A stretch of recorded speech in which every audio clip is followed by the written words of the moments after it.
All right, greetings everybody, and welcome to another episode of SeptumSin versus the World. I'm SeptumSin. I'm here with Brittany, I don't know, Embryo Arts, whatever you want to call her. And with Kotobuki Jake, my co-host, Right.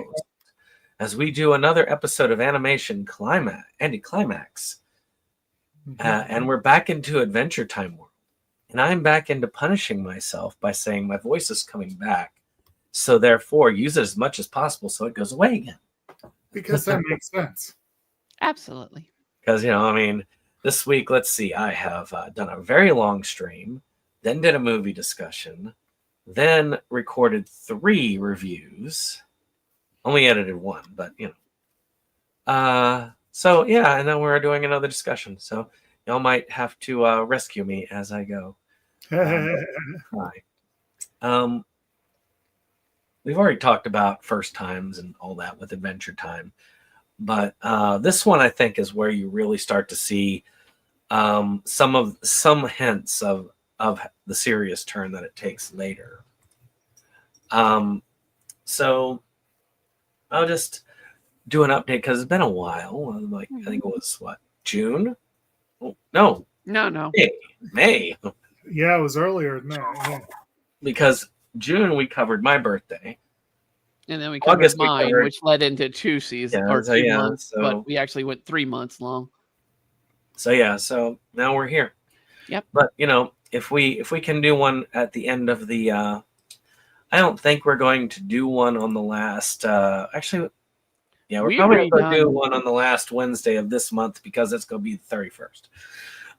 But on the 7th of next month, maybe we can go ahead and do Tokyo Godfathers, which I think is a great Christmas anime, and we haven't covered it, which I'm surprised. Sounds good. We get Christmas both in this episode, and it'll be in the next one, too. Yeah, I figured I took the appropriate one for the background this time. Yeah. And overall, though, what are y'all's thoughts about this? How does it feel to come back to Adventure Time? Well, we'll start with you, Jake, because you kind of came back in a rush. You could say that, yes. And I will admit, I had a little bit of a mixed feeling of getting back into it. I'm still having a little more difficulty getting excited about picking things up than I used to be. And we did take a long break. But once I got into it, it didn't take long for me to really get back into it. And it's been so long. I was new enough to the series that I probably can't say as strongly as you guys can how this one stacks up to the first 2 seasons. From what I remember of the first 2 seasons, I can kind of see where you're saying it seems to pick up a little bit of narrative steam. There definitely are some story beats that I know from the series that kind of started to fall into place, and some that I don't, that seem to be coming up. And so a lot to start this season. A lot new of the major story beats start this season. Though we did end with the major story beat with the Lich at the end of season 2. Right. On the end of this season seemed to indicate a new big character, but I could be very wrong about that. I don't know. And you definitely see a bit of an origin story for the Ice King. You definitely see the first hints of something eventually going on between PB and Marceline. You see stuff like this. It was kind of, it was fun. I was still a little disappointed at how underused Marceline was and how overused Trunks was. And get ready. Marceline's going to have a big season next season. I'll bet this is Brandon's favorite because it brings in Weird Al. Yes, yeah. Weird Al does guest star in this season. and he comes back. So Yeah. a lot of characters. I mean, I think this is probably one of the more notable ones that come back regularly. Mhm. A lot of big name actors come back and reprise their roles as characters. I mean, we have Keith David also in the final episode of this season. Oh, is he? Oh, that I thought he sounded familiar. Yeah. Yeah. Okay, you're talking about the Flame Princess's father, right? Yeah, the Flame King, yes. Yeah, the Flame King. Okay. Yeah, I thought he sounded familiar. Okay, cool. So yeah, I generally liked this season. I will say I learned very quickly something that I had almost forgotten, and now I don't. And that is that these two, both the opening and especially the end theme, are earworms. Oh God, yeah. Mhm. And it's so freaking annoying that the end one ends so abruptly. But whatever. So yeah, I enjoyed getting back into it, and I look forward to continuing on. Whenever they have that Cartoon Network thing on the end, I'm so used to hearing the cartoons yelled at the end of it. I automatically hear it, even though it's not. Well, you're hearing Frederator actually usually at the end. That's what I hear you're hearing. Frederator, but then after the Cartoon Network symbol, I almost always hear cartoons, which was what they used to run at the back of it. They used to run the back, but I mean, Cartoon Network has slowly decided to never speak again of cartoon for some reason. Yeah. Well, Cartoon Network is being dissolved and ended anyway, so which is another good reason to have Adventure Time on disc, because you never know when they might make the decision to axe it entirely. It's the one of the only 2 to 3 shows from Cartoon Network that is still available on Max. Now, it's popular enough that it would take a lot to get it to be erased, but you never know because they don't like cartoons or animation at Max. Well, and not just the show. Like I said, I've seen firsthand that kids these days are really big fans of the comics too. So you know they're definitely going to be around for a bit, I would imagine. So, how about you, Brittany? Was there any? How did it feel to get back into Adventure Time again? Well, I mean, I haven't really left it. I've been slowly going through it on my own, but also through watching other people review it all during this time. So I never really left. It's just like I'd put it down for about a week and then come back to it and watch a few episodes. But it's good to come back to season 3 and see a lot of elements here because we get Lemongrab's first appearance. We get one of my least favorite characters in this. We get the Lumpy Space Princess is kicked out of her parents' house. Mm-hmm. Mm-hmm. I don't remember the end of Apple Thief. Do we get Tree Trunks and Mr. Pig together? Yes. Okay. Sort of. And we get a couple of other things like the Cosmic Owl. Mm-hmm. We get the reveal of Simon. Yep. Mm-hmm. Get to see how Jake died. And we get the introduction of Flame Princess. Mm-hmm. Well, let's get started then. We got a lot to cover. So, first episode, Conquest of Cuteness. A cute kingdom decides to declare war on Finn and Jake. And they kind of feel sorry for the cuteness. I swear this is like the only season they do just a random episode for the first episode. And I'll admit this one has that Adventure Time randomness to it that you expect. The fact that you have this cute nation and they're evil. Right. And that just is there. And I love the ending of it where he goes to Ice King. You will make me a sandwich. He's like, why? It's like, can you make me a sandwich? Does it cute? And it's like, oh, I guess I will. Right. They learn to dominate through cuteness. Damn straight. It's almost like it's not that they're like true evil, like, Bond villain evil. It's like they have a Napoleon complex to the extreme because they're so insecure. Because everyone thinks they're cute. It's like, I just like to declare themselves evil, and yet they are not. They get annoying, but they are not very good at fighting. no, it's like they charge and they fall apart during the charge. Yes, because you gotta be cute first and then be evil. Yeah. You can't have it the other way and just not succeed. Oh yeah. But I think that it's a good way of looking at how Adventure Time likes to subvert expectations. Yeah. And there's a randomness sometimes to the writing that just takes you off guard. That as you watch it, you tend to expect that weird stuff. So I guess that's what will make this an easy game to GM. But one that I think that, like I say, one that if you do get into this, Jake, and join us for whenever the books ever release, I think you might enjoy it because you like those types of comedy, tongue-in-cheek type things. And it takes itself seriously, but it also does not to a pretty extreme degree as well.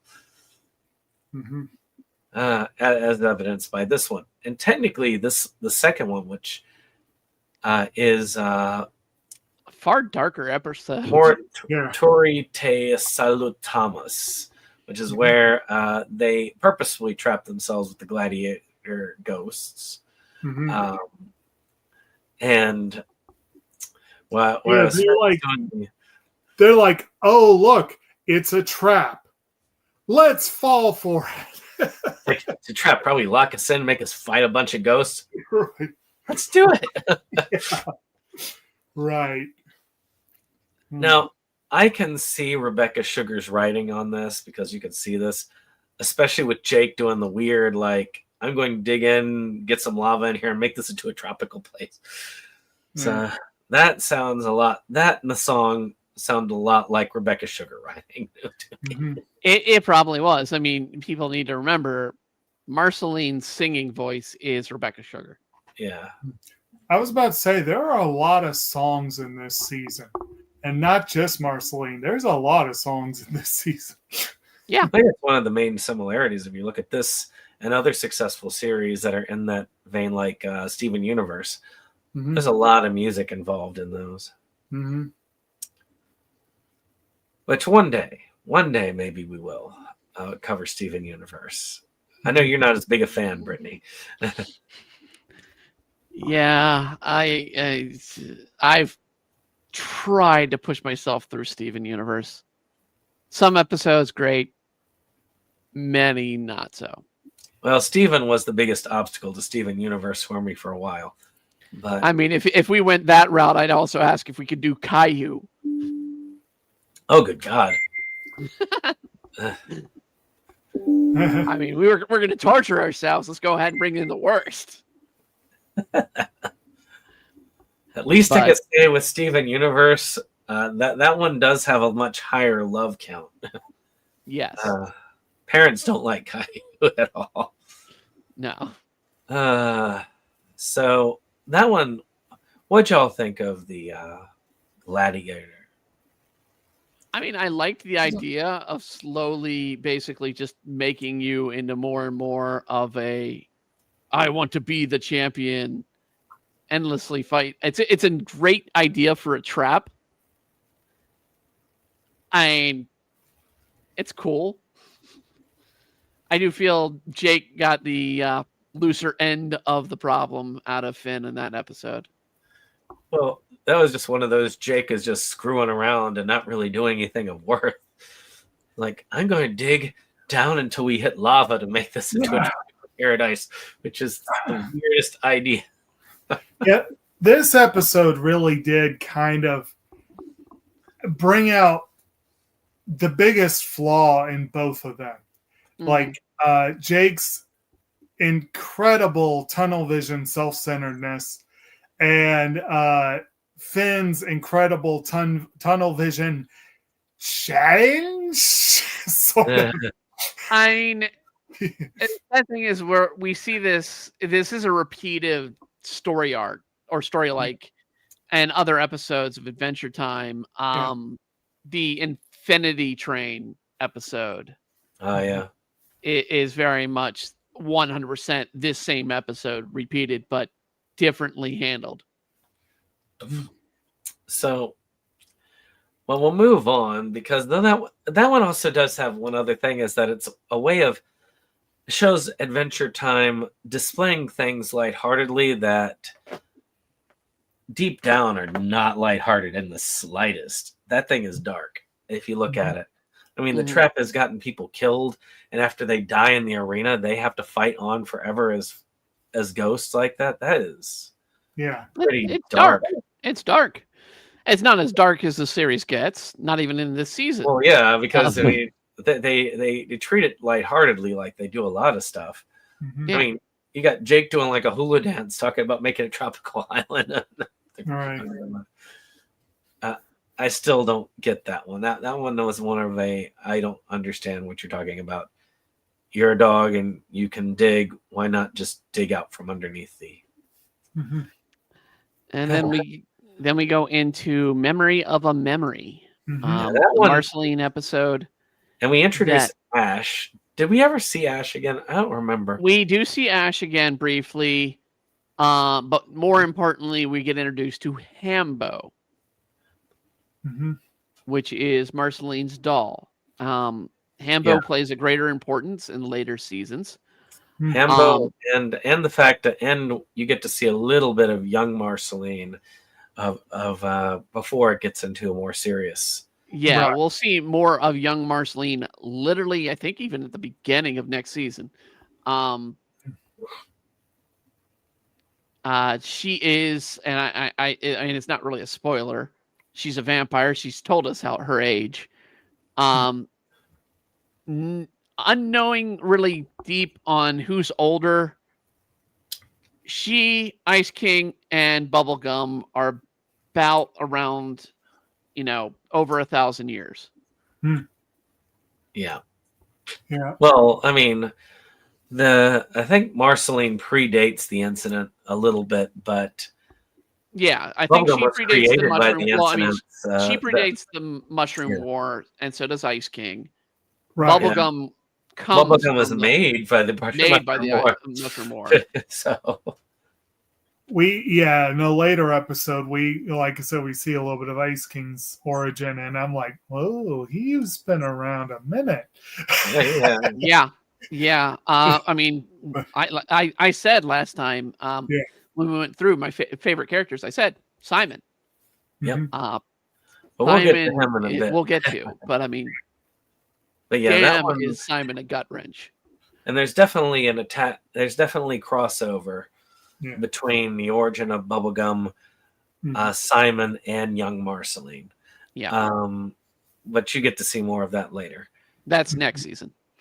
So Memory of a Memory has a lot of that, and of course the basic idea is they're tricked into helping her ex-boyfriend erase the memory of her breaking up with him, right? Because he sold her favorite doll. Well, among other things, it turns out he's basically a shit boyfriend. Oh, he is absolutely a shit boyfriend. And she just got fed up with him. But yeah, that was a pretty nasty trick they pulled. Of course, Finn and Jake being Finn and Jake, they were pretty easy to trick. Yep. But, yeah. Well, they're not that bright overall. Right. Both of them have shown the ability to think when they have to, but they prefer not to. Right. I would prefer not to. Yes. Which leads into Hitman if we talk about Ice King. Yep. Which I find is hilarious, actually. I do like the joke that he literally thought he was going to hire someone to hit. Yeah. Like, Hitman, obviously, is someone you hire to hit somebody. It's the advertising. You're advertising being hit. I mean, right. Which does lead to the Ice King protecting Finn and Jake. Which this season really underscored. I think we talked about it before, but this season really, I felt, started to underscore that Ice King is not evil as much as he is pathetic. Yes. And he's not that bright either. No. Yes. But Ice King is not that bright. He's pathetic. And when we get to the Christmas episode, we'll talk more about what's going on mentally. As you learn more about Ice King, it's not as much that he is evil, but that he has lost his mind. So, but I did like the Hitman. Yeah. And then we get to the infamous Earl of Lemongrad and Too Young. Too Young. Yeah. I'll start by doing the summary of this in my opinion, and then I'll leave y'all to talk while I get a refill of coffee because I'm falling asleep. But you've got basically Princess Bubblegum, as we know from the last season, was reduced to age 13. And she and Finn were kind of actually finally hitting it off in a romantic sense. And then Lemongrab decides to ruin it all by taking over the kingdom because she's too young and he's the second in command, which is kind of messed up right there. Yeah, the more you learn about Lemongrad in the seasons to come, the more messed up this decision seemed to be. And even more because they show in the episode that she created him. And, and that he was a mistake. Yes. Yeah, he is the second. He is the second in line for the kingdom. And she basically ends this by making him his own kingdom, which, well, she banishes him back to where his old kingdom is. Because he has his own kingdom. He just went there to take over. That's they tried pranking him until they get him to go away. Just him in his own kingdom. He doesn't go away. And he and then Bubblegum has to turn 18 again, and therefore no longer be a romantic interest for. Well, she's still his romantic interest, but she no longer has that interest in him. Yeah. Which is a kind of sad end there, because I did like how they got along, and I thought it was great for him. And I really feel like, as far as romance is concerned, Finn really gets the bad end of it. Right. Yeah. It is kind of funny as well that, and again, they were really hitting it off because when she was younger, I'll discuss while I get more coffee. She was more mischievous.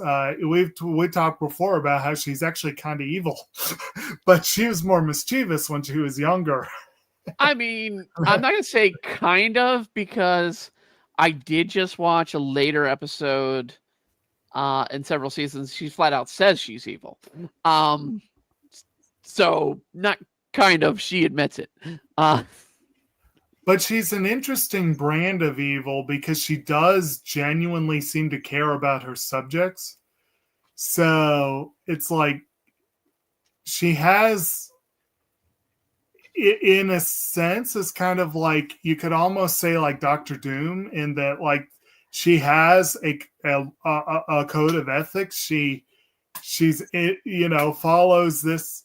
I'm going to say you have the wrong Marvel character. Depends on how he's presented. It depends. I see Princess Bubblegum as the Mr. Fantastic.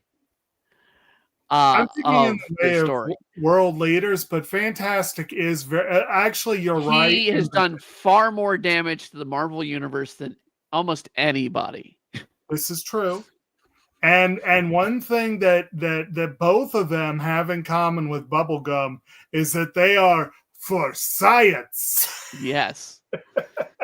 And in the name of science, she's willing to take chaotic and evil routes. And that is what truly makes Bubblegum evil. And I mean, and the scary evil versus Ice King's and the incompetent evil. Right. Yeah, it's he does a lot of indefensible things, and so far I've seen him do more of those than I've seen her do. I'm going to take y'all's word for it that this changes a lot. Pretty much the very episode we're looking at, which is the Christmas in the background here. Yeah. is the turning point for Ice King. You see him do less princess kidnapping, less incidents with the princess, and it's more he just wants to hang out with Finn and Jake. Right. Which he already was it season 2 where they, in his mind, became friends? Yeah. Yeah. Yeah. So in this season, he is leaning hard into. I mean, there's a couple of hard points throughout here. I mean, in the episode that barely features any of them, they're still there. Yeah. And he's still trying to create a friendship with them. Right. Right. Yeah, I know which one you're talking about. We'll get. Yeah. But I was a little disappointed that they re-aged Bubblegum so early in the season. Like it was they set it up to be a long-term thing and then they turned it back right away. They went for the drama in between, romances, and it's going to happen a lot with Finn. Right. He's going to have a lovely next season where he and Flame Princess are a couple for the entire season. Huh. So they're going to be there, but we'll see things. We'll talk a little bit more about Flame Princess when we get to Flame Princess. Right. But from Too Young, we go into the monster. Right. And the monster being Lumpy Space Princess out in the wild, having been kicked out of her parents' house. Not the first time that she does this, and not the last time. Did she get kicked out or storm out? I thought she stormed. She stormed out, and she actually does not really go back. She lives like a hobo. Basically. Well, she lives like a squatter and a thief, basically, which is why the townspeople call her a monster. I mean, later on, it's just she's camped out in the middle of the woods. Right. She's probably one of the most pathetic and annoying characters next to Lemon Grab for me. The Tree Trunks is a very, very high bar, in my opinion. Yeah. Yeah, I wouldn't. The limited exposure I've had so far to Lemon Grab and a little more to Trunks. I mean, LSP doesn't bother me as much as they do. I do think she's a little overused. And Justin Roiland knows how to make an annoying voice. Yeah. Unacceptable. I can't do it. Oh my Glarb versus unacceptable. Yeah. They. I mean, we got the series creator voicing LSP, and it kind of reminds me of what the same thing they did. They did the same thing in Venture Brothers, where Doc Hammer played Dr. Girlfriend, and I there is some amusement in that. The whole oh my god personality. Dr. Girlfriend for several seasons, actually for the first 2 seasons, it's maybe she's trans or something like that, and then just reveal at the end of season 2, no, she just smokes like 7 packs a day. Yeah, I haven't even watched that much of that show, and I know that much. We'll have to cover that one of these days. That was a fun show. But there was one benefit to this episode, is that for at least a brief moment, Lumpy Space Princess actually showed empathy, because Jake and Finn were finally able to get her to empathize and understand. She shared her sandwich. She's also showing that she's becoming self-dependent. Yeah. Albeit she's still annoying as hell. She is. Right. Like I say, to me, Lumpy Space Princess is by far my least favorite. Lemon Grab annoys me, but she bothers me. I don't really care about Tree Trunks one way or the other, because she's usually not in any episodes for any long periods. They do 1 or 2 episodes, and then they have her in the background occasionally, and that's it. So yeah. But they love to use Lumpy Space Princess. Yeah. It's like I said, she's a bit overused. It's because you don't have to pay for our actor. So then there's Still, which could almost come after that Hitman episode, really, where Jake and Finn wake up paralyzed because the Ice King used freezing potion. Right. And is not going to unfreeze them until they're best friends. Right. Because that's the best logic. And well, no, the best logic is allowing Gunther to be so close to the respective potions. Gunther has a thing about breaking bottles. Yes. Yeah. We do start to see more of Gunther have his own personality in this season. Mm-hmm. I also like that they reached out to spirit animals, and it was the spirit moths. They use the moths as a way to go and confront them, but then then when they think they have it, then they all get frozen because it was labeled. They got the wrong bottle. Right. And then Gunther breaks the actual bottle on freezing. But of course. That one was more of a levity episode than anything else, but still. Ice King just wants friends and has no clue how to do that. As these next two episodes also admit. Wizard battle. Wizard battle, where the offer for the winner is a kiss from Princess Bubblegum. I like how most of the wizards are like... We get to meet a lot of wizards in this episode that are reoccurring. Mm-hmm. The Huntress Wizard, we get to meet the Wizard King. And Abracadaniel. Who does appear multiple times. Yep. All three of them appear multiple times. Okay. And yeah, it's Finn goes up against the Ice King with Abracadaniel to win the kiss. And he says he didn't want to have the kiss with Princess Bubblegum. But he gets overpossessed with power. Yeah. Yeah. What does only spell being cantrip? Well, Abracadaniel has a crippling lack of confidence, and Finn does too good a job of giving him putting confidence in him. Yep. Yeah. Well, but he does get his first real kiss on the lips from Princess Bubblegum. Mm-hmm. And then the slap. Right. Well, because he ended up cheating. Obviously, Finn and Jake were cheating by pretending to be wizards. What? And Ice King was using nunchucks. Ice King was using nunchucks, which was also cheating. Which is a callback to his ninja obsession. Yep. From the first season. So. Right. Yep. Yeah.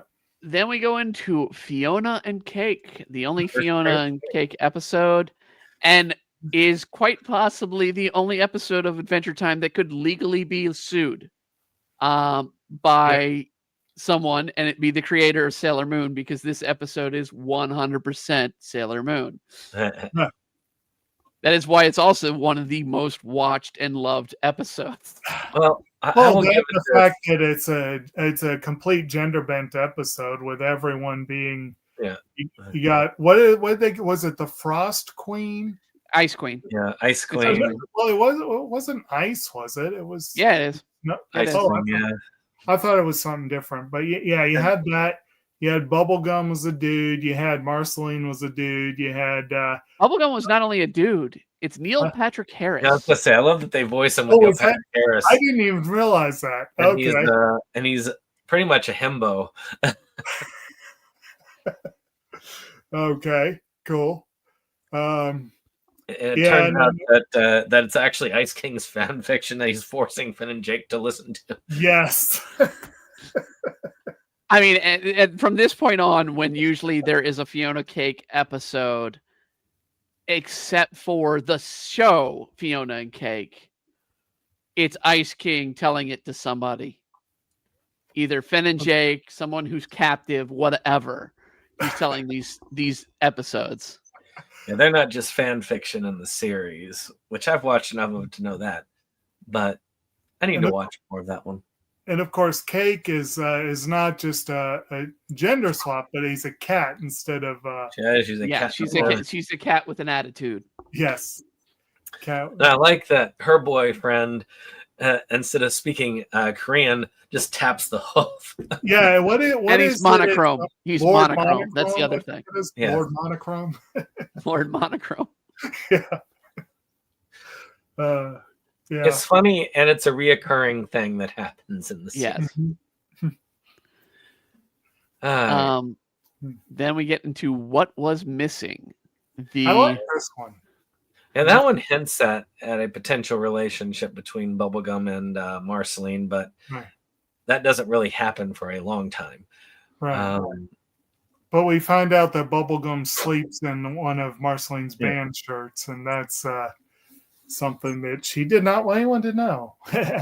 Just like Finn didn't want anyone to know that he cuddles with a piece of Bubblegum's hair all the time.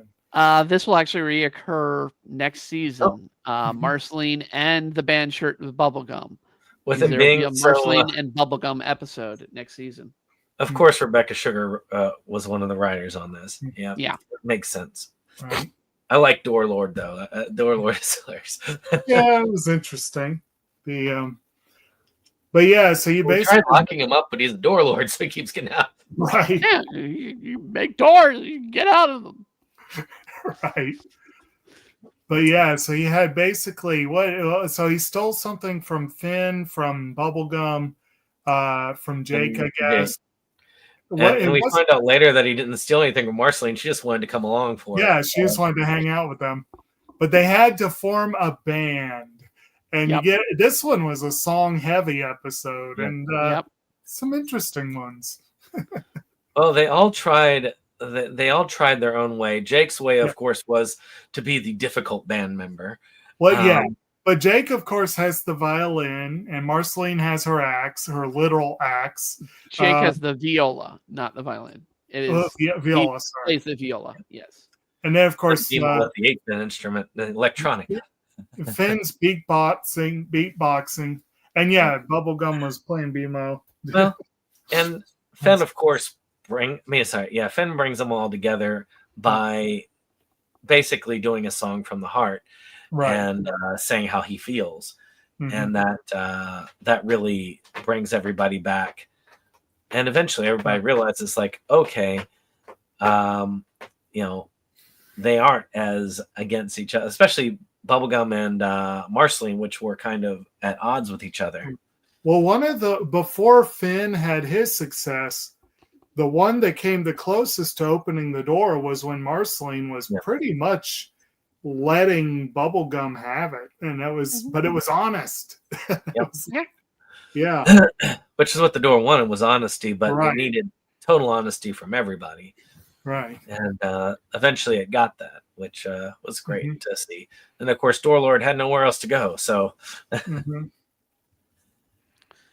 but it was great to see the whole group there, with Marceline, Bubblegum, Jake, and Finn, of course, and the worm, in the viola, which does do multiple appearances. I guess you got to make up for the snail not being as present. No, the snail's in every episode. Snail is in every episode. You just gotta find it.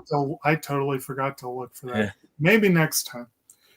And of course, go ahead.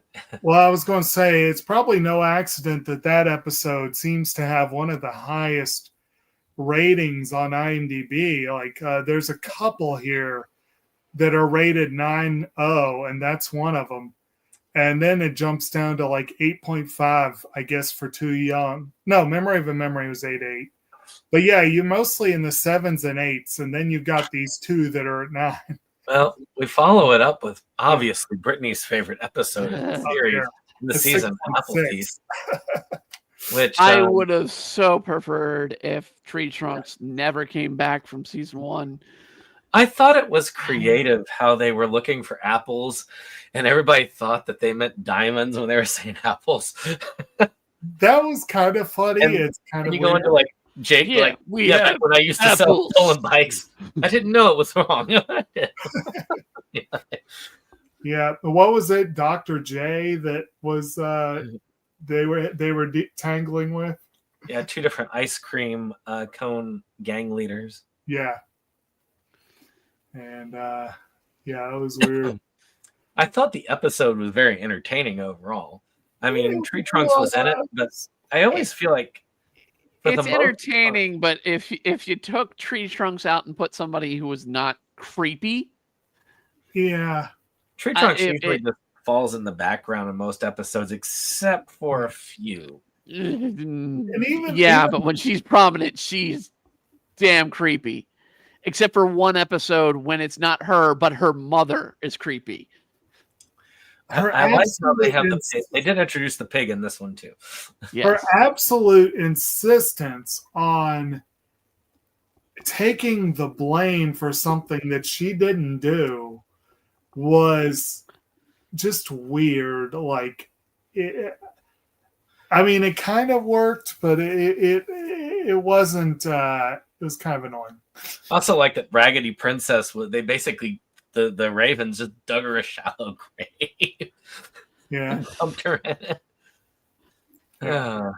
Then we get to the Creeps, the Masquerade Dinner Murder Mystery, which is just a repeat of the last season's train episode. Yes, and it literally is, because Jake is again the villain, and when it's basically be like, "Ha! Did it to you twice now."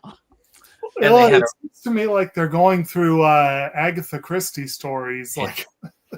Well, they did have a real ghost in there as well. So, yes, and the ghost will return. The ghost is prominent later on. But I did like that Finn was trying to get Jake back, and he had a pretty good plan. It was just Jake outthought him in it. And as we know, the candy people do not have skeletons. So whenever you see the skeleton, you know it's not real. But we also learned that Jake can absorb people into his body. Yep. Which would have been handy in the next episode.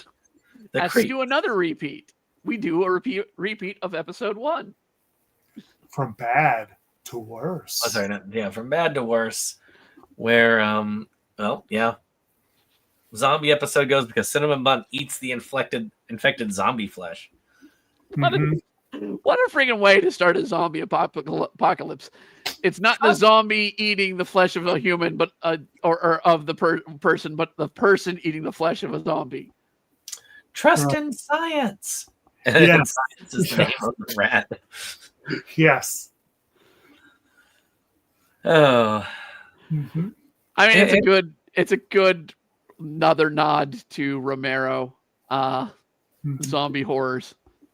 And I do give it to Finn for sacrificing himself essentially to save everybody else by covering himself in the potion. I loved the joke. I love the joke that Jake kept trying to outrun the virus coming up his arm. Yeah. Yeah. That was only going to last for so long. Well, he said he could stretch to infinity, but we know that's also not true because we saw that in the War Elephant episode. Yep, we've already seen it with the tandem War Elephant. Then to Butopia. This brings back Susan Strong. Ironically, I'm looking at it right here. It's not one of the most watched episodes of the season. It's one of the lower watched episodes. I mean, it's interesting. I do feel like they discounted them a lot as, Jake discounts them as they're just fish people. We don't need to help them, which is kind of a bad dismissal. Yeah, Jake's a bit of a jerk in this one. Because to me, it's obvious that they were pretty much humans that sheltered in the sewers and just evolved that way. No, they were fish people all along. And they were evolved to be humanoid. Well, either way, it kind of brings me back to the Planet of the Apes, Beneath the Planet of the Apes type feel. Yeah. Where you had the survivors, so to speak, who evolved into these weird psychic creatures who worship a nuclear warhead. Yep. My favorite Planet of the Apes movie, which most people it's not. But it's a notable episode. It shows us what these people are, that basically how they live in the sewer. We actually kind of get a nice sort of worldview of a part that we don't get to see with Ooh. And this time they had reasons to be afraid of those pool floaties. Oh, yes. Yeah. Jake, being the jerk that he was, realized that a little bit too late. Then we get to more creepy Jake.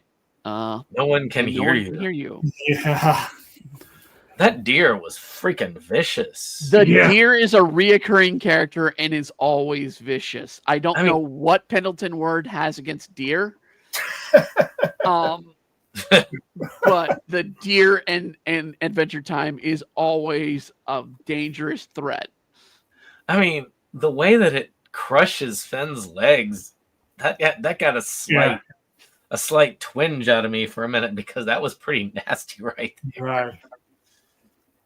But yeah, and then of course Jake is suffering from a head injury and his own particular selfish self-interest, where he's convinced everyone's going to plan a surprise party for him, and Finn better not ruin it. And then when you find out 6 months, I'm like, 6 months? Why is he in the cast anymore? Break out of that, which he does. Yeah. But, that's... Well, at the end of the episode, they said something like, "Are your legs still broken?" Yeah. We're back. We're back. Okay, we had a little glitch there on my end. Oh. So I saw us still going, but I am also looking at the episode thing, so I'm not... And if you guys see any comments, let me know. I am not really... Okay. Nothing I'm paying attention to the episode summaries. Yeah. But yeah, that one, I did like that they did beat the deer up and flushed him down the sewer. but he comes back. He comes back. He's a regular threat in the series. That deer was disturbingly tough too. Yeah. Yeah. Yeah. That deer is always a threat. That deer cannot be trusted. No. Well, then we got Jake versus Meow. Yeah. Which is the little kitty cat assassin. Mm-hmm. And Jake's nose. Who tries to blackmail Jake to killing Wildberry Princess by saying he will poison you. Yeah. This is like the... because we haven't gotten to box cats yet, have we? No. Okay, so this is like the first cat of like 3 or 4 types of cat evolutions in Ooh. Mm-hmm. And I think it's the worst out of the cats. Huh. Well, yeah, he's an asshole assassin. Yeah. Trying to kill Wildberry Princess. And, Yeah. I do like the solution that they come upon when he says, like, this is supposed to kill somebody 50 times his size. Yep. So he just grows his liver to be 51 times. Right. Right.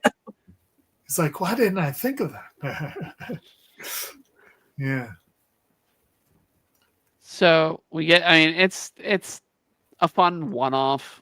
Mm-hmm. We do get some time with Wildberry Princess. Right. Not a regularly occurring princess, but she does recur in the background, I guess. Well, she came back later in this season.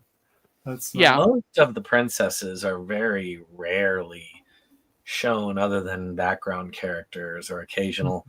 They rarely get their own episodes. Other than LPS and Bubblegum, and Flame.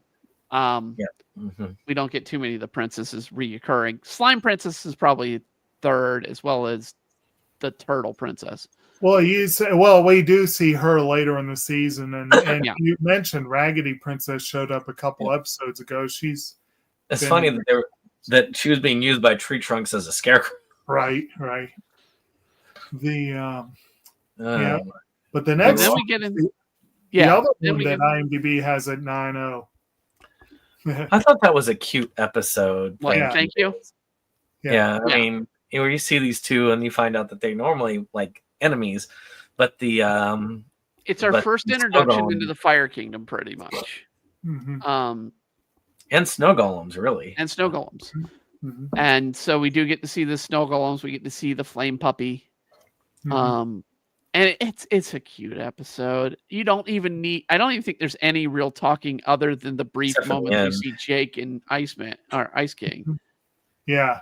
They're like fighting in the background, like Ice King's wearing. I think he called it armor, but he's basically just frozen himself in a giant block. Yeah.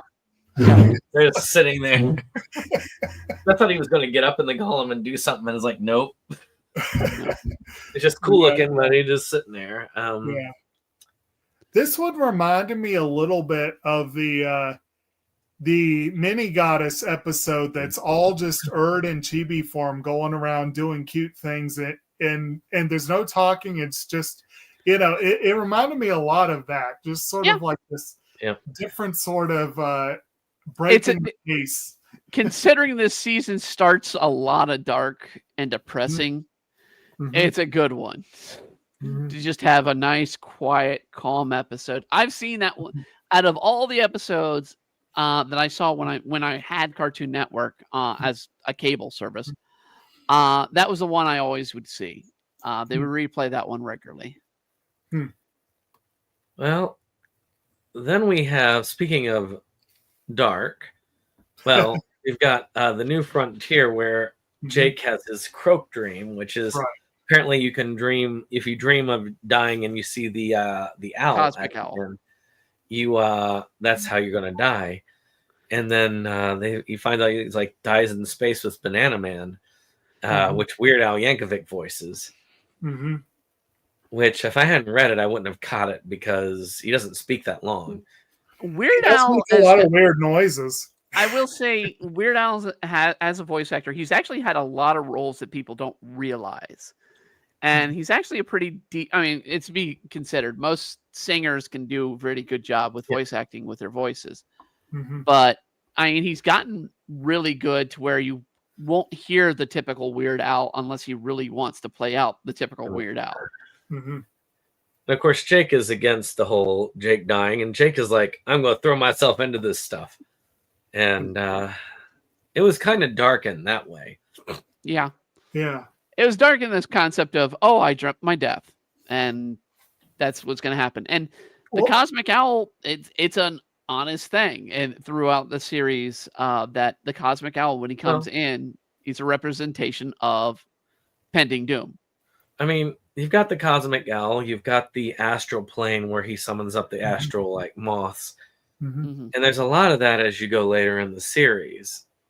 Especially when you meet kind of like the God figure in the series later on. Yeah. But now we go into one that it's sad, but it's a lot sadder when you have seen more of the episodes behind it. Which is the irony of, which is where I got the Christmas episode, which is usually the non-canon episode of most shows, having the most canon part in all of the season. Essentially. It is hilarious that they're watching all these Ice Kings video diaries, and they're all like just Ice King doing musings. It's not until they get to the end, and Ice King is trying to get in there because he wants to see the secret tapes, because they said, we'll not let anybody bother us, so we'll put in there that we're watching secret tapes and not to bother us. To back up a little bit, it's basically Jake presents Finn with a present, and it's this briefcase full of VHS tapes he dug up. And he literally posts, like, papers the Forrest, like covers the Forrest with all these, we're having a private watch party, don't bother us because it's private. It's like, good. Have we gotten to the one where because I don't remember if it's in season 2 or not. It wouldn't be in season 1. Have we gotten into where they make their own videos? Finn and Jake make their own movie videos? Okay. Yeah. So, which is ironic because they didn't realize BMO was a VCR until this episode. Right. In my butt. Yeah. But the tapes are mostly humorous gags. Ice King even pretending to be Princess Bubblegum at one point. Yeah. As Gunther plays him. Yeah, basically the tapes just show how pathetic the Ice King is. Yeah. And of course then we get to the final episode, final tape where we are introduced to Simon, who is Ice King before the crown. Well, we also have the whole subplot throughout is Finn is convinced that these tapes contain evil secrets, and they're trying very hard to decode. It must be Well, codes. it did contain a secret. It absolutely contained a secret. It's not an evil secret. And it's not in code. Formed a picture of Gunther. Yeah. But yeah, we were introduced to Simon, and we learned that the crown is the evilness in the Ice King. That it basically, and this is what this episode, I don't remember if this episode was nominated for something, but to have a children's TV show, because this is still a children's TV show, talk about something like Alzheimer's, which is what this was referring to, where you have an adult as they get older lose themselves and not remember anything about their life. And yeah, you find out why he's obsessed with princesses at that point, because his wife left him, and she was his princess, and that obsession turned into him needing to be with a princess. It's you can also get, and again, you guys know more about the world and the backstory necessarily than I do, but from what I've heard you guys talking about, I feel like this is one of the first glimpses of, like, I guess, the modern era. Yeah, the first point we see Simon, it is before the bombs drop. Right. Actually, yeah, I mean, that's the first human other than Jake we really get to see in the season. Yeah, actual human, not like, weird mutated thing. And also things to note here is, I mean, Tom Kennedy shows his voice range really good here, because you have Simon as this very serious monotone. Oh, I'm this person. And then you get in the silliness that is Ice King's voice a little bit more, being gruffer and whatnot, but being humorous. Not to mention the voices he was putting on during his dress-up shows. Yeah. I mean, you get to also, I mean, Finn and Jake. Of course, I like that the embarrassing thing is that I used to wear glasses. Yeah. Yeah, that it's nice to see that in the end, because Ice King trying to break into the house brings a tree, and what was the other thing he brought with him? A skunk. That's right, a tree and a skunk. And then, of course, to sneak in at a certain point, he covers himself in red, as to he's kind of reintroducing Christmas into the land of Ooh, basically. And makes it really cold around. So instead of causing them to leave, they end up just bundling up in sweaters and making themselves all cozy. Which reminds me, I forgot to put on my Christmas sweater for this. I was going to do it and I forgot. But I mean, I like that Finn and Jake, they see this and they do feel something for the Ice King and say, "No, you can join us once a year." And they bring in a lot of the main cast. Just comes on in, and it's now a traditional event for them. So let's see. And to see the humanity of Ice King kind of come out at this point, like I said, it's a turning point for him. This is when you start to see a lot more of Ice King just wanting to hang out with people than just the Ice King that wants to kidnap princesses. Let's see. Well, then we get into Marceline's closet, which Finn does get to have another first for him when it comes to with women. But after they decide to play a game of hide and seek, Jake decides. Jake decides to go in Marceline's house when she's expressly forbid them from going in the house. And then Marceline comes back and they hide. After complaining that to Finn that, like, they don't call it hide and seek. There's another name that Finn Cloud Hunt. Yeah. But like Jake complains it's too complicated. It's like, how complicated could it really be? But yeah, he sees the doggy door and goes on in, despite being told not to. And, and of course, they believe Marceline's threat that there will be harm done to them if they're caught. I do like at the end, Marceline's like, yeah, it's all right.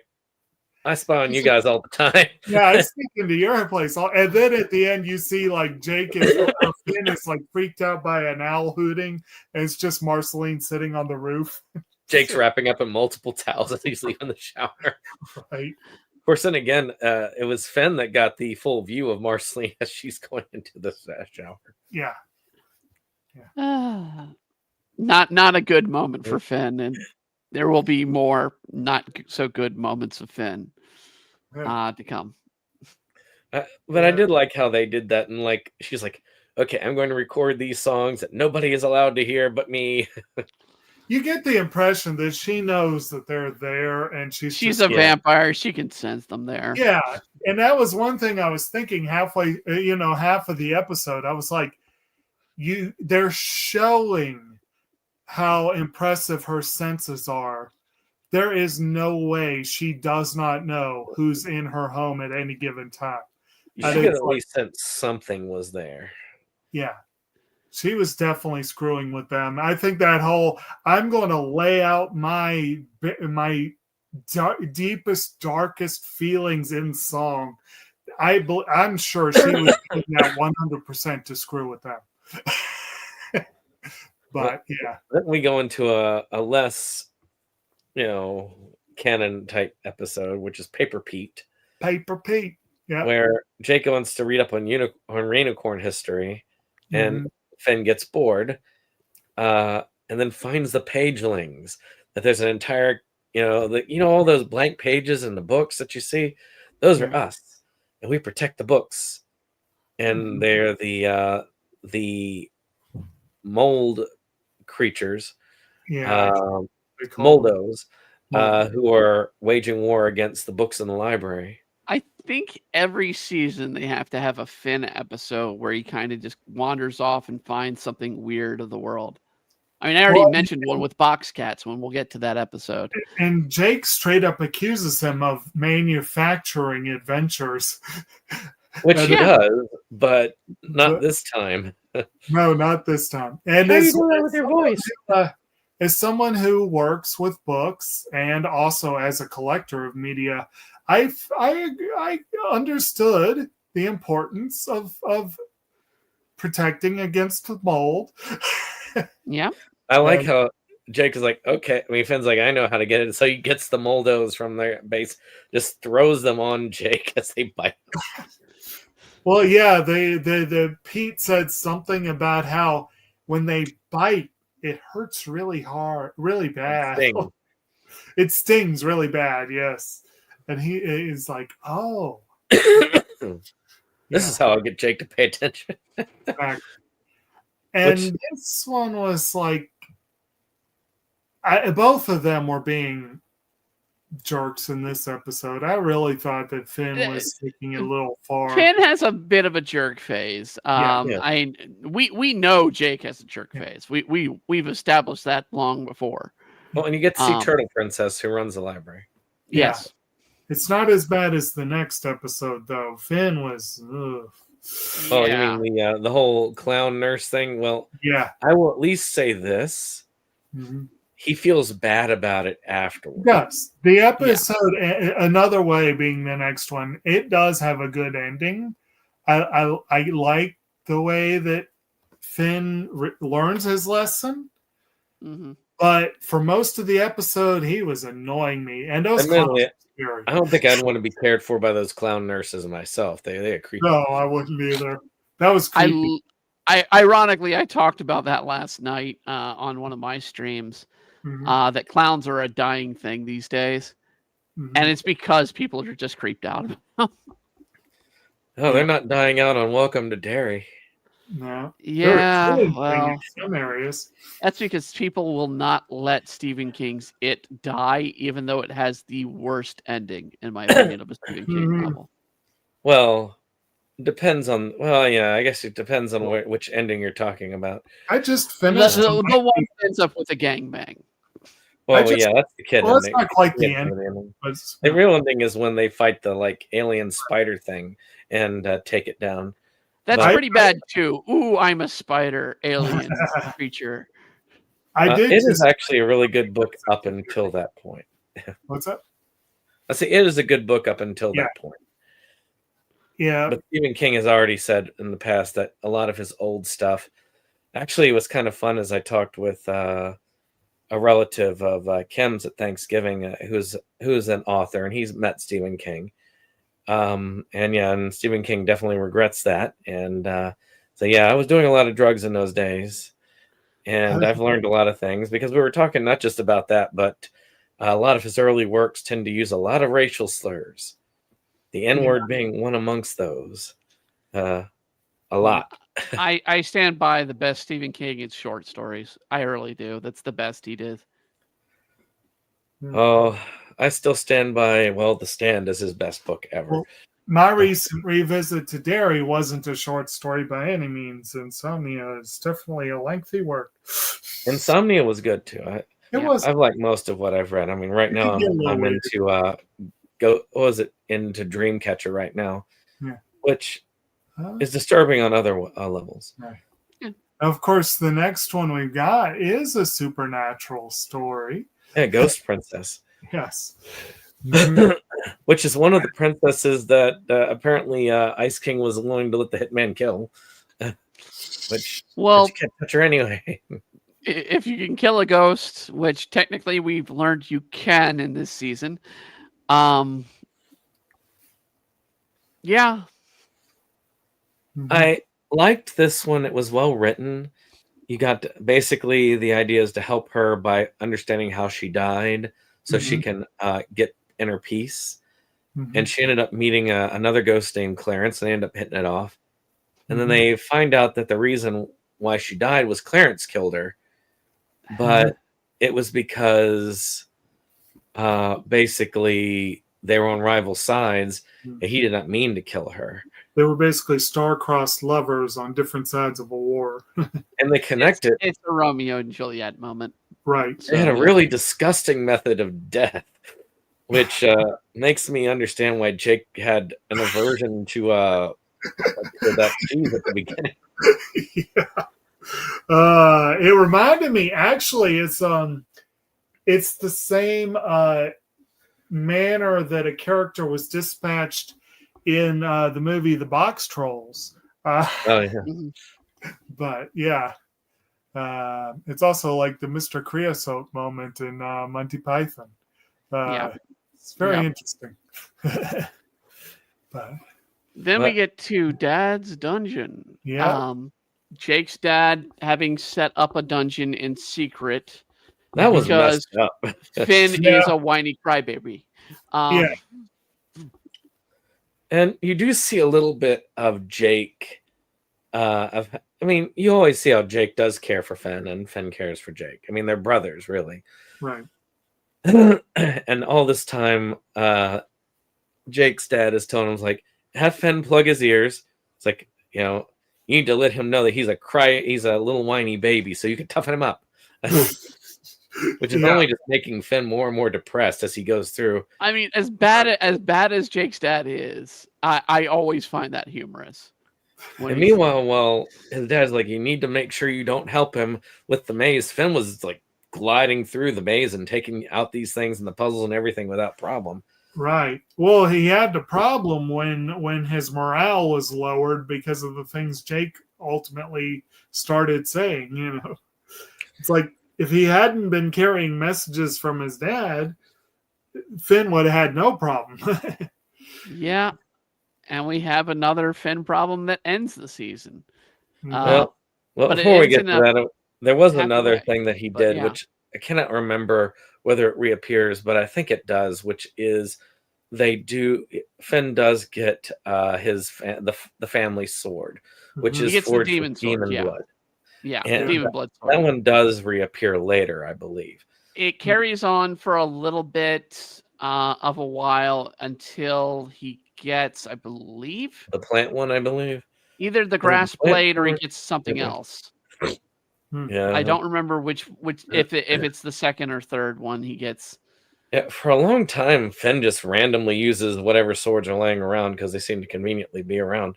And then eventually he starts holding on to individual swords as time goes on. Yeah. But, and this being one of those blades. But it is worth noting because it is a it's a recurring element, and it has history too.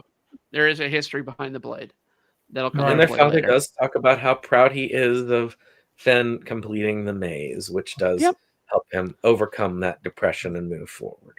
Well, part of the history of the blade is that we find that it's forged from the blood of a particular demon who keeps going up wanting his blood back. Yeah. We'll later meet the demon. Yeah. Where I like Jake just plays back the message with his father, sending him back and just rebanishes him. Yeah. Sometimes it's funny when you watch these ultimate powerful creatures and they just dispatch with them meh, and move on. Right. Okay. So, Incendium, the last episode. Which you get to see Finn really upset because of, the events that happened way back with the lemon grab episode. Right. Holding his lock of Bubblegum's hair. So Jake decides to find a girlfriend Finn's age. And he ends up stumbling upon the Flame Kingdom and Flame Princess. Well, he hears a damsel in distress, which turns out to be Flambeau. Yeah. And then finds out that after winning her over, finds out that, oh, by the way, she's evil. Yeah. Well, this is, as we mentioned earlier on, we got Keith David as the Flame King, and he tests Jake, and Flame King is one of the most incompetent kings we will see in all of the series. It seems like it looks like they lock her up. They're keeping her in there as a way of locking her up because she's evil. But you don't see that right away. She seems like this innocent girl, and you don't really know why she's behind glass or anything. And she's effectively a thermonuclear device in glass. Which, of course, Jake decides to drop the ball and break her heart and make her seek vengeance against Finn, who has no idea what's going on. And she ends up burning Bubblegum's picture, which prompts Finn into action. She takes damage, but he saves her. And it's Bubblegum had come by at the start of the episode and shared with him it was like fireworks, but she said she developed them for cloud seeding. So basically, the fire sets off the remaining rockets and causes it to rain. Yeah. And you do see the budding possibility of feelings between the two at the very end of that. Well, I have a new crush, or I think I have a new crush. Well, I mean, it's not really much of a spoiler. Season 4 immediately opens up with this story continuing. Which we'll hit that at the end of January. Right. So we're not going to be that far off. So just remember, what happens here in Incendium is going to pick up in Season 4. So. And that is all of this season. Oh, we did get somebody comment. Okay. Hello to you as well. Hello. Donna Paz. So, what did y'all think as far as production of this? Did y'all see any major improvements from one season to the next? Well, I mean, we're getting far more lore of the world and more lore of the people. I do think that the animation quality is better this season than it was on season 1. Mhm. True. But I feel like the people animating it are definitely getting into their stride now. Well, I mean, one thing we didn't see since we've seen season 1, we've never watched the Nickelodeon original version of Adventure Time. Because originally Adventure Time was pushed with Nickelodeon. And Nickelodeon said, they said, no, we're not going to go with it. And they pushed it over to Cartoon Network. Boy, they lost out. Oh, yeah. Yeah. But I feel like Nickelodeon at the time was like, well, we've got SpongeBob. That's all we need. And the irony is Tom Kenny comes in and plays this. Yeah. Plays Ice King. Well, he also, apparently in this final episode, I guess he's the one that plays Flambeau as well. So he's got a couple of possible. roles. I mean, Tom Kenny has a great deal of range. Is a very skilled voice actor. A lot of people think that he's only SpongeBob a lot of times, but he does have a lot of range. I mean, we also get a couple other, very great talents in voice acting. I mean, ironically, Keith David, while he's not much, or he's a known actor in general, he's also a well-known voice in general and voice acting. He's been Spawn, he's been Goliath in Gargoyles. I mean, he plays regular roles in Rick and Morty as the president. He is I forget his name, but he's in Has Been Hotel as a regular character. Oh, is he? Yes. Cartoon Network is sad about Cartoon Network because they used to really have some amazing material on it back in the day. And I do feel like Adventure Time, Steven Universe, these were some of the last greatest hits. Well, what's kind of killed Cartoon Network over the years is they tried to go with what they can market. And in the last few years, they said, all right, we have 2 areas we can market to. We can market to the adults with Adult Swim, and we can market to toddlers. So the gap in between is completely ignored. Right. So Brandon's favorite show, Star Versus, also has Keith David in a recurring role. Yep. And Nickelodeon Disney had a resurgence for a while, but I feel like they've kind of gone by the wayside too. Right. Canceling a lot of the shows because they had a creative renaissance for a bit with shows like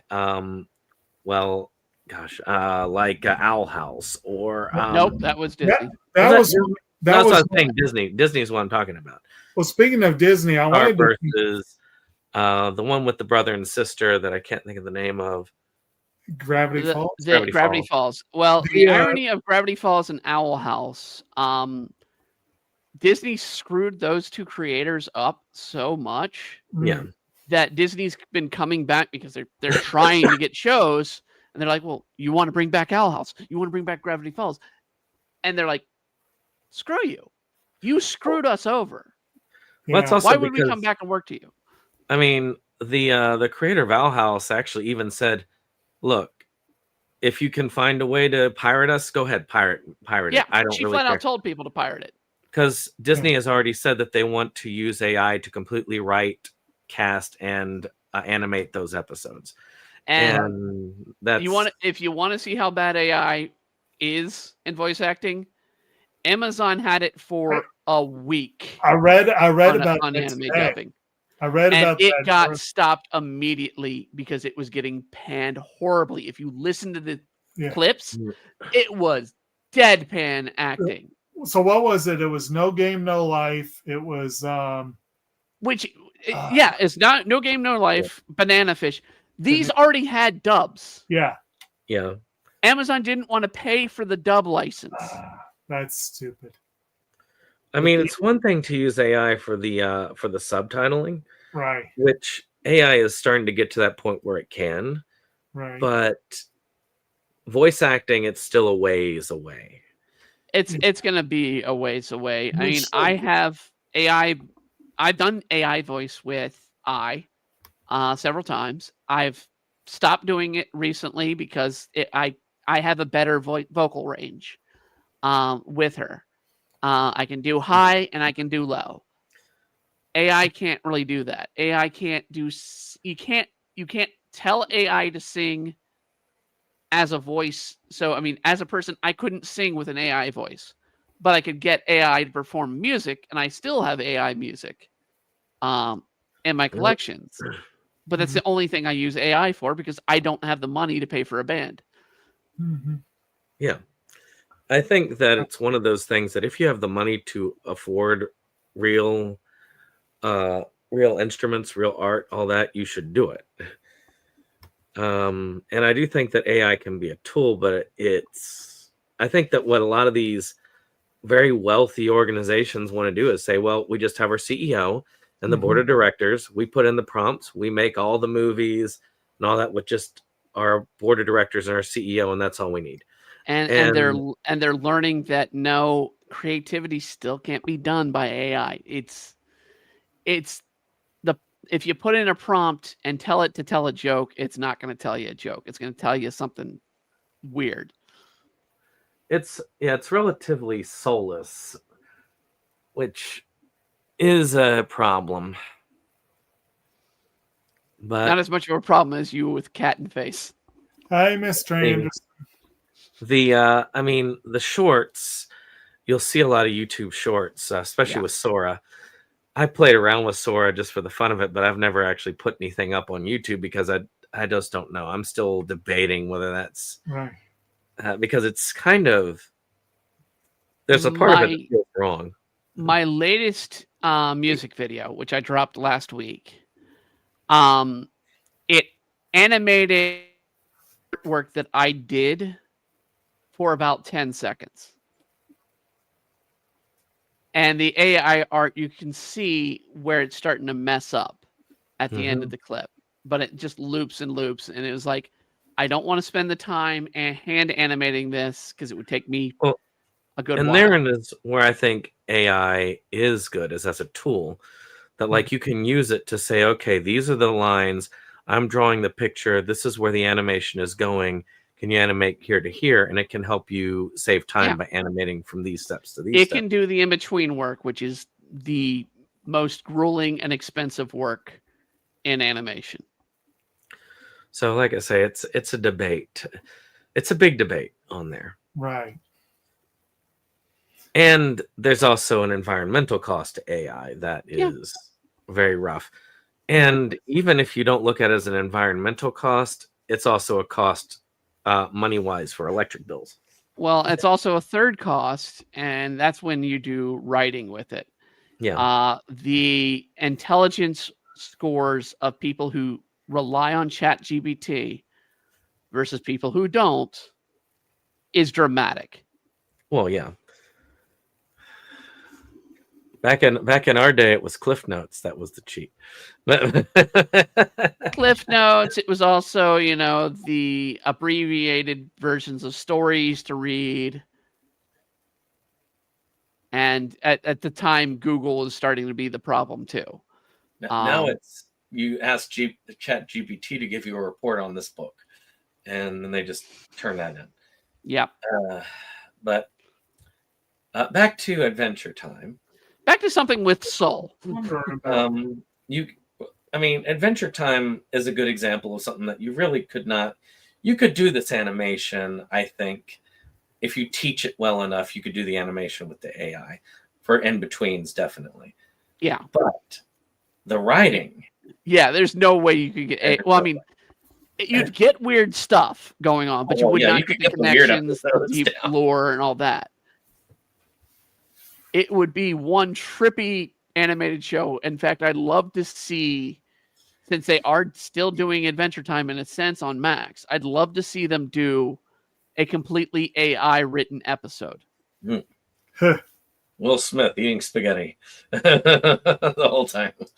It's I think South Park did a couple episodes where they had it mostly written by CG, by ChatGPT. Yeah. Huh.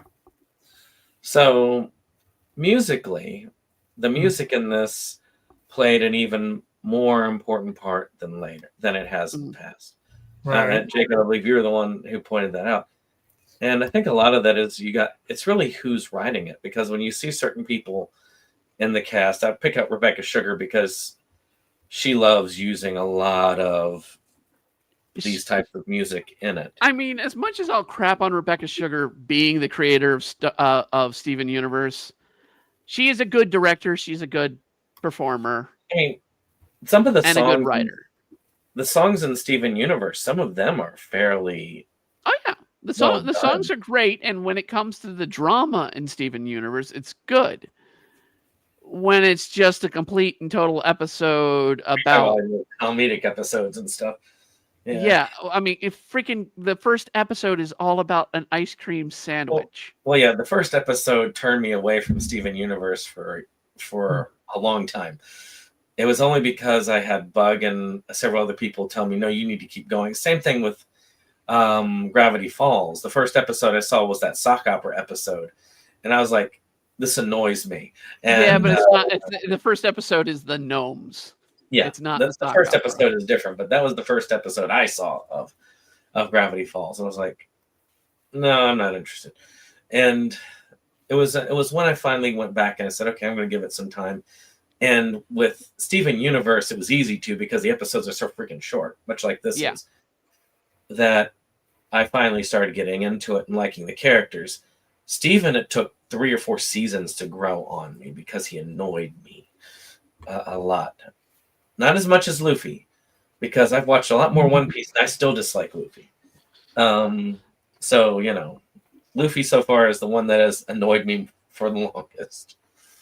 You're not alone, and I mean, we're saying this right before the first time ever One Piece is going to be off the air for a few months. Well, yeah, the writing is on hiatus for a while. Well, it's not the writing. It's not the writing. It's the episodes, and it's because they're getting ready to go into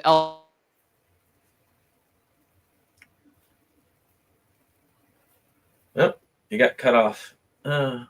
Okay, so it wasn't just me. So, well, I'm back. Okay. Yeah, getting ready to go into something. Okay, so they're getting ready to go in the Elbath arc, which is what is currently in the manga. Well, that's one that I will be glad to see. I don't really want to get started into it again until I know it's ending. Bitch! Stop doing that! Stop doing that! It's done it so much. All right. As I was saying, Oda's schedule with releasing the manga, and a lot of people have been pissy about his rate of releasing the manga. The man is handling the live action. The man is handling the comics. The man is handling the TV series of 2 TV series, because next year we're getting not 1, but 2 different shows of One Piece. Mm-hmm. Personally, I think they should just focus on the animated show and the manga, but that's just me. I'm intrigued by some of the cast members for season 3 of the live action. Well, I will say the live action I do not feel is going to get past. They do have the go ahead to do a season 4. Rumor is. I don't feel we'll get through season 4. There's no way. That's when it's really starting to get weird islands. I'm starting to wonder how long the Ranma one is going to go, because they skipped a lot of storylines in this season just to get to certain characters early. I mean, they skipped almost all of the 4th series. They skipped directly over to Haposai. And they skipped pretty much all the rest of the 4th series to get to Ukyo. The only thing we've really skipped so far is the breaking point. We haven't gotten breaking point yet. We skipped the breaking point to get to before, because that was the thing that happened between that and Haposai. but there was a lot. There was an entire series. There was a lot of filler. A lot of filler in Rama. But they had Ranma and Juliet and a few others that happened during. No, that's coming out. Rama and Juliet is still coming in this season. But it is not over yet.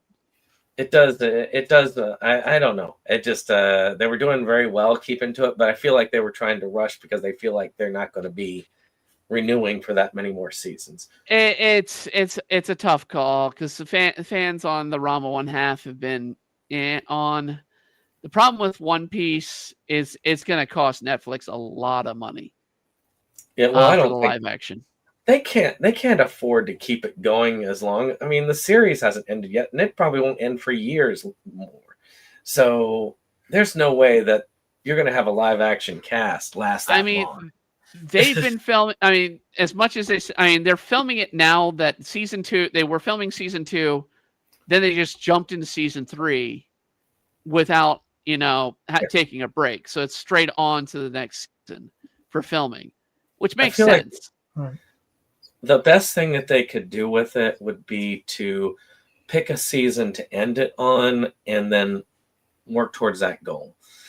The irony is I feel we're going to get it the ending where it ended for 4 Kids, which is right before going into Skypiea. Yeah.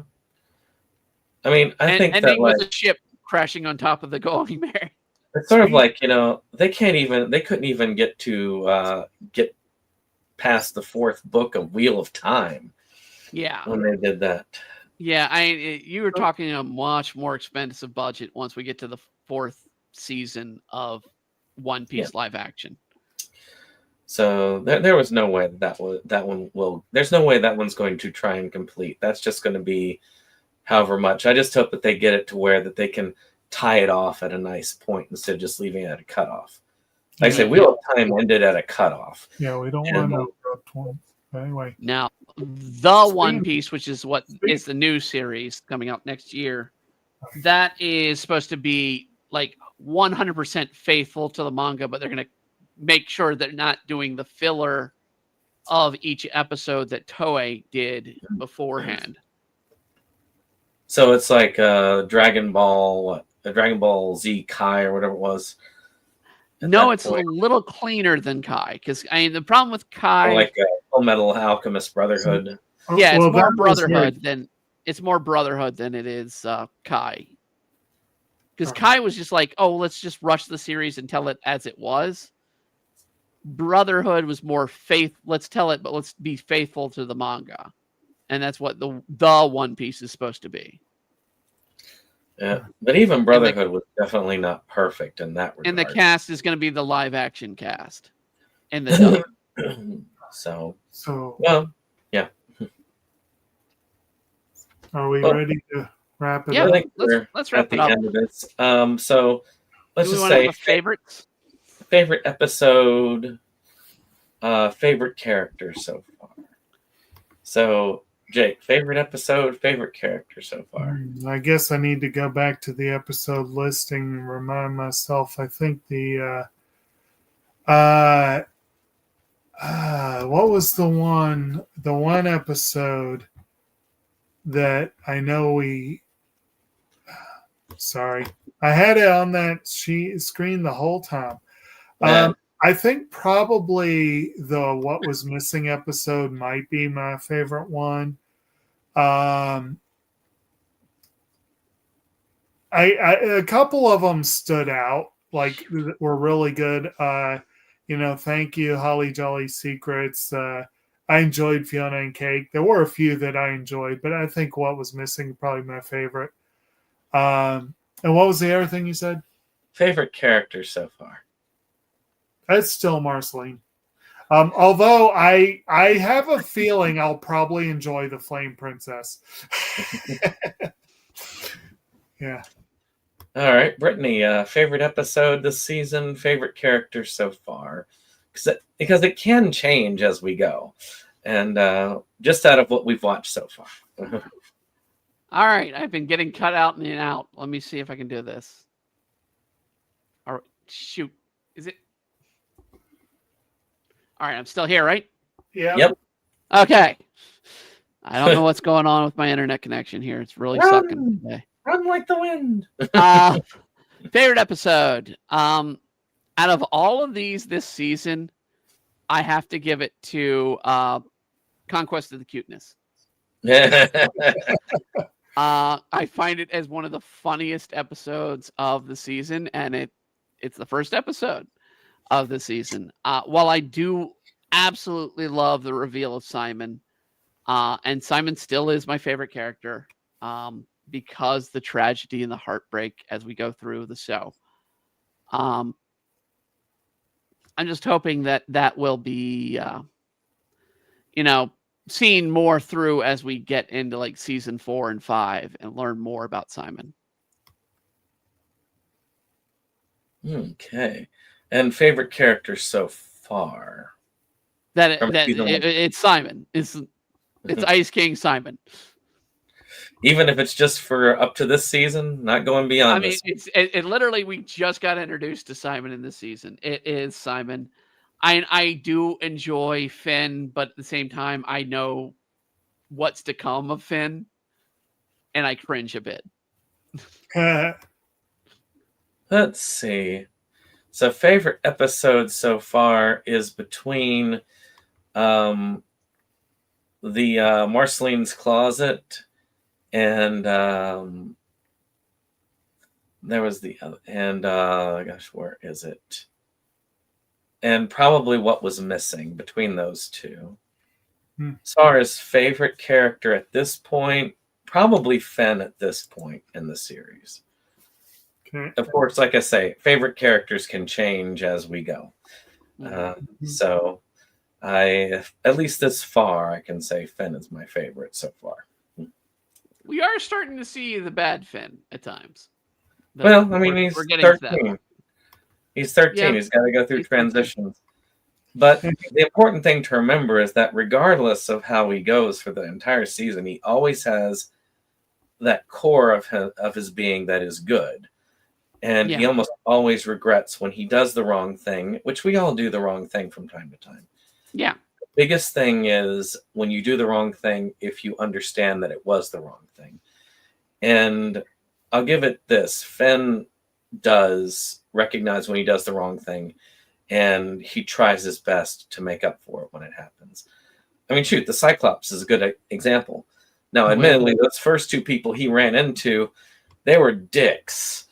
Yeah, but we're going to get to season 5 Finn, and season 5 Finn is a pretty big dick. But again, it's teenagers as they go. Yeah. And teens have that phase. I mean, look at Harry Potter and that book series. There were a couple of books at least where Harry was a dick. I've started listening to, I don't know if Amazon's going to keep doing it, but full cast versions of the books. Pretty entertaining. So, it's I think it is a teenage thing as far as there, but I still feel like, because I remember I've watched, I'd say about all but last couple seasons of Adventure Time. I haven't watched the last season of it. But I know up until then, I know that even as bad as Finn has gotten, he never turned full on evil. I'm in season 6 or 7. I don't remember which on my regular watch. So, but yeah, the whole thing about him and Flame Princess, it was sad how it ended. But, well, no, it wasn't sad how it ended. It's Finn's fault. I mean, it's 100% Finn's fault how it ended. Well, I'm not surprised. Yeah. But we'll get there. Yeah. So next time on the first Wednesday in January, because the last 2 Wednesdays in December are the 24th and the 31st. Which, let's do it on Christmas Eve. Yeah. Yeah, that's not going. Christmas Eve or New Year's Eve, neither one of those work very well. Let's come in on New Year's. Everybody all drunk. There's a New Year's party discussing Tokyo Godfather.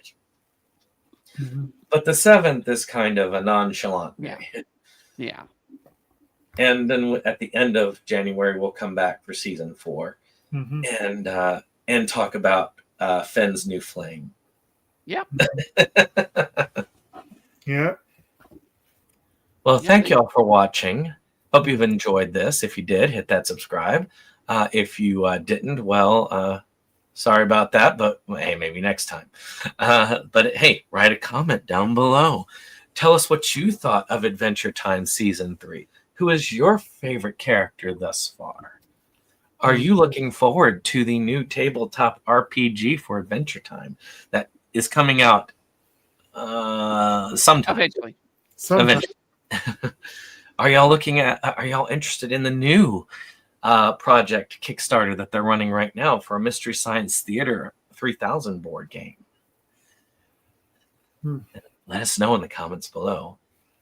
Go to Brittany's channel, which is linked in the description down below, where you get to see a lot of cool stuff, a lot of cool streams, art, and many other things. Support her comics and Patreon. You still do the Patreon, right? Sort of. I need to change Patreon up a little bit for people because I do feel like I kind of let Patreon down a little bit this year.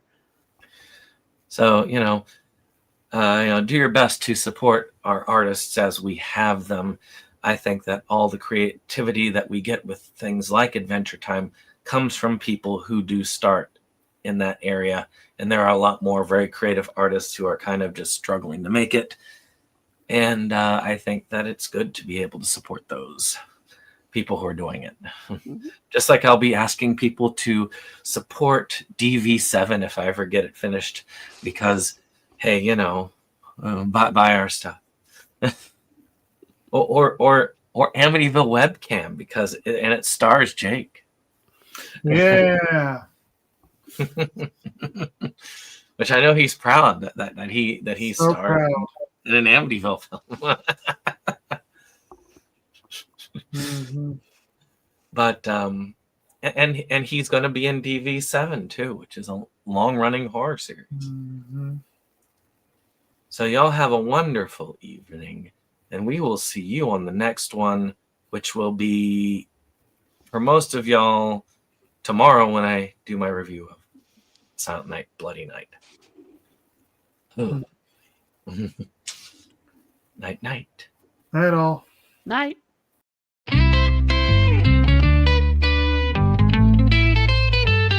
SeptumSin versus the world. It's that place for all the boys and girls. You'll feel real safe, you'll feel real warm. It's a cozy place to ride out the storm. SeptumSin.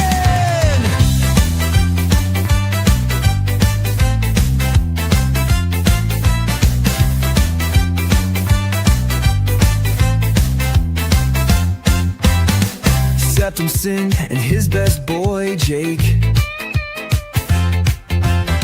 see the trends that scare us every day.